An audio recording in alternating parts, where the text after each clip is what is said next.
Well, it's week 13, which means we're almost done. Here are some examples from the homework. This is question number 2, and they give you this picture. And the question is, if you integrate from b to 0 for this function. So that means you're going from b to 0. So this is b, this is 0. So that means the area is B. So B is this one right here. Now, because this is below the x-axis, then the integral would actually be negative. So it seems like I should put negative of this number. But then they switched these. Oh no, they didn't. They put the smaller one first. So they didn't switch these. So because this is below the x-axis, it means this number is right, but when it's below the x-axis, it actually is negative. And you might think, well, that's weird because in real life, we don't have negative area. Yeah, that's true, but this could be a company where this is the time when they were making profit, and this is the time when they were losing money. So basically in this region right here, they lost $2.287 million. And then the next quarter, they did really well and they made a lot of money over here. And if you add the two together, the loss plus the profit, then that's their total profit. So it can be negative. And then on to the next one.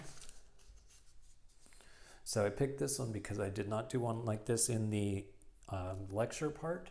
But this is really easy. Basically, they say if you're integrating from 1 to 9, a 3x, and you know the answer when it's just an x is 40, okay?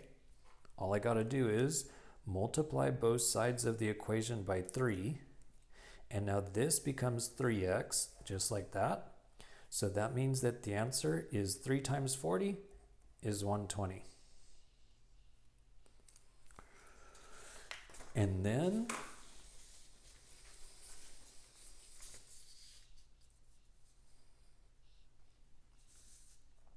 number 6, use geometry to find the unsigned area.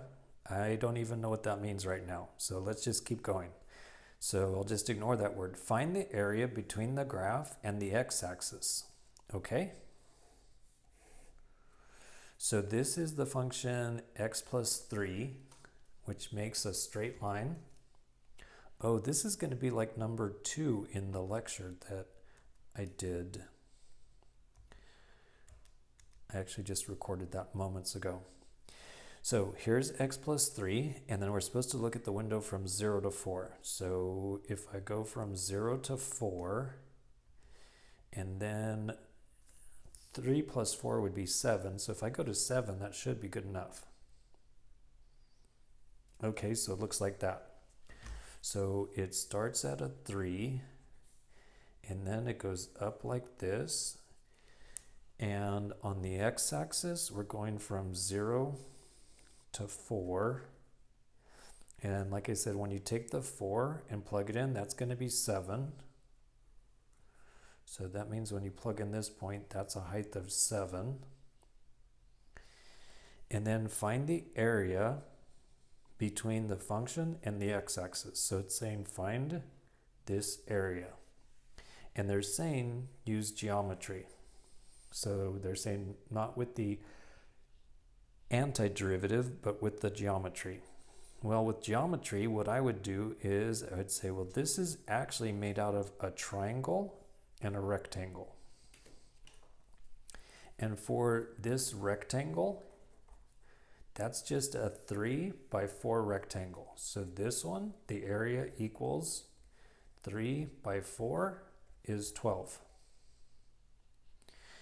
And then this one is a triangle, and the area of a triangle is 1/2 the base, and that would be 4.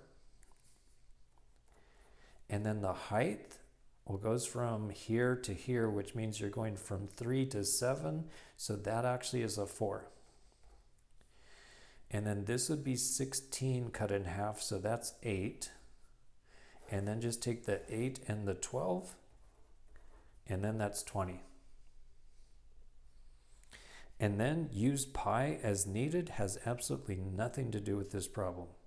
There's no pi anywhere in here. I mean, I like pie. Apple pie is good, but that had no pi. And what's up with number 8? Oh, so this is just evaluating so you just find the antiderivative. So the exponent is 1. If you add 1, that becomes a 2, and then divide by 2. So this is going to be 3x squared divided by 2. There's the antiderivative. And then evaluate from 2 to 3. So substituting the 3 first, there's going to be 3, and then 3 gets squared divided by 2 minus 3, and then 2 gets squared divided by 2. So this is a 9 times 3, so this is 9 times 3 is 27 over 2. And this would be 4 times 3 is 12. And usually I would say go ahead and reduce the fraction, but this has a 2 on the bottom, so I'm going to keep it. 4 times 3 is 12 over 2. And then this would be, if you subtract 12, is going to be 15 over 2. And then type an integer or a simplified fraction. So my simplified fraction is 15 over 2.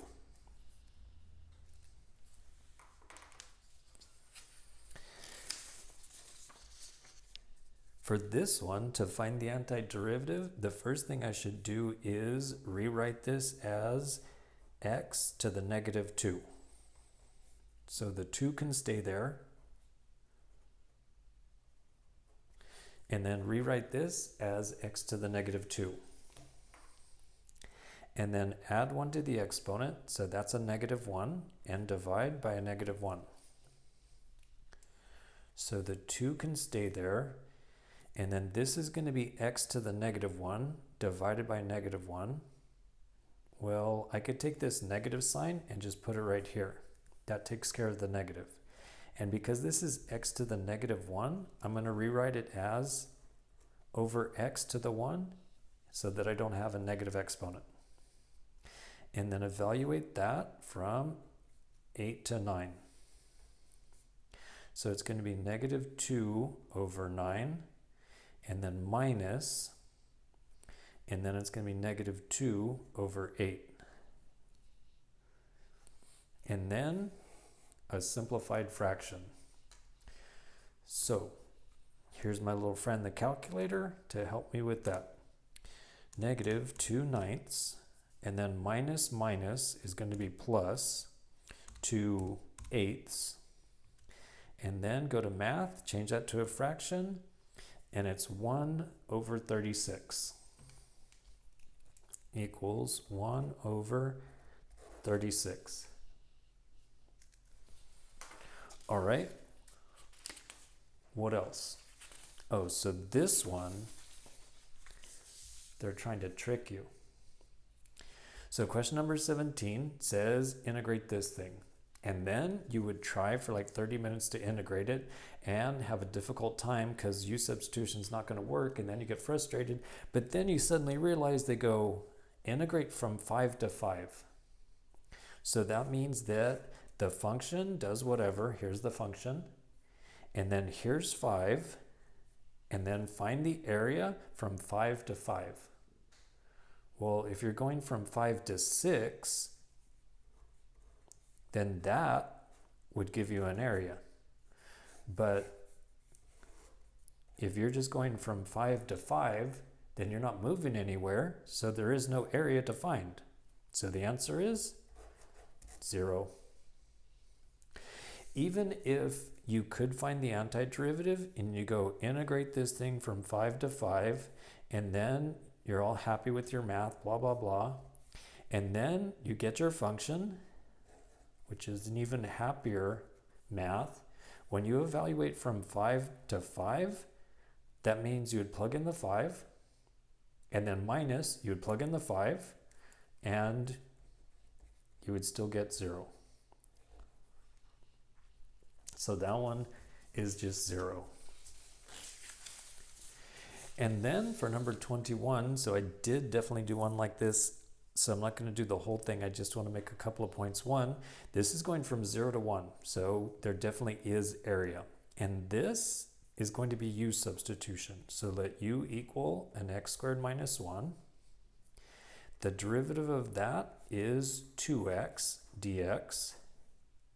And this has x dx, and this has x dx. But this one has a 7, and this one has a 2. So I definitely need to get rid of this 2, because this does not have 2x. So I have to multiply by 1/2. And then there's the x dx. And then you might say, well, what about the 7? I thought we're supposed to have 7 times it. Yeah, but with integrals, if there's a constant, you can just factor it out. So the 7 could be factored out, and then you would have the x and the dx. And then the x dx here can be replaced with just 1/2 du. So in the next step, I would say I already factored out the 7.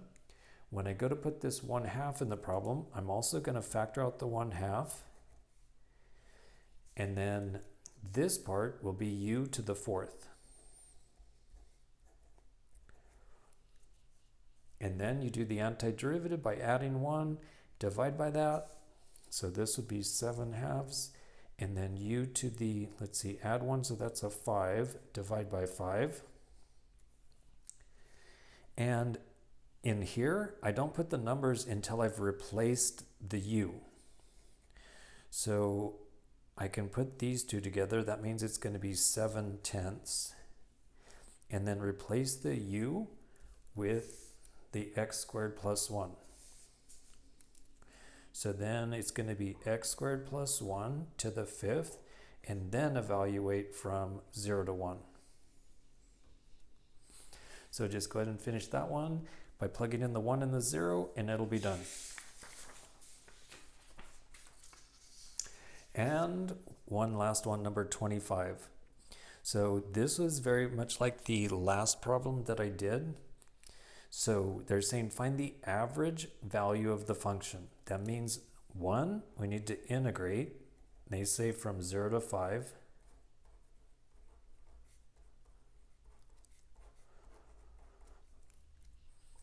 So the antiderivative here is going to be 500x.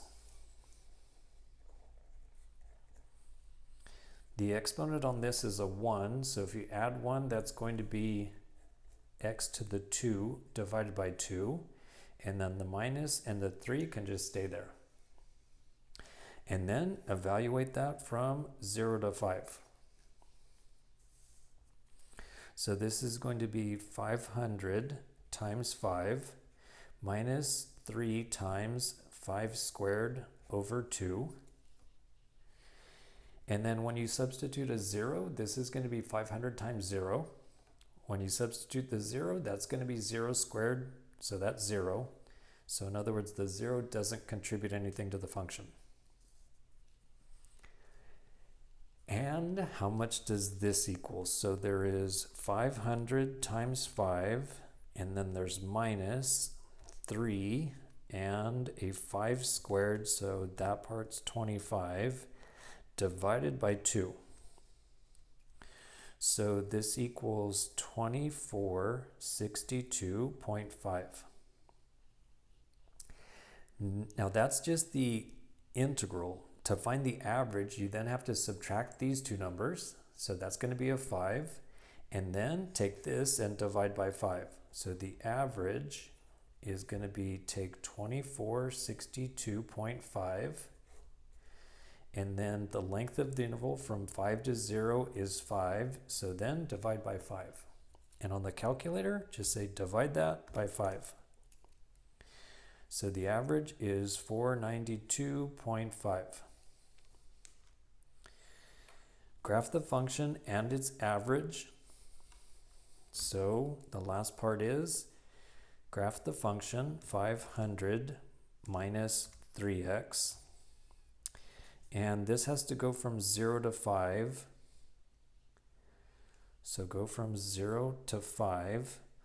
If I plug a 0 in, this is going to be, well, that's going to be 0. That's going to be 500. So the y values, I need to have it go up to at least 500 to see the graph. And I guess I should have gone farther than that. How about if I go to 600 and then see the graph? And then also they said graph the average. So you just go to y equals and put 492.5 and then graph. And then that is sort of hard to see, so I think I should zoom in on that area. So if I trace, so it's up there in the 490s, 480s. It only goes down to 485. So to see it better, maybe I should say go from like 475 to, well, if this is the average, probably something like 525. I should be able to see it better. Okay, then I could see it better. And I believe on the homework, when they ask you for part B on the graph, they basically just show you, it's like multiple choice. And so basically it should look something like that.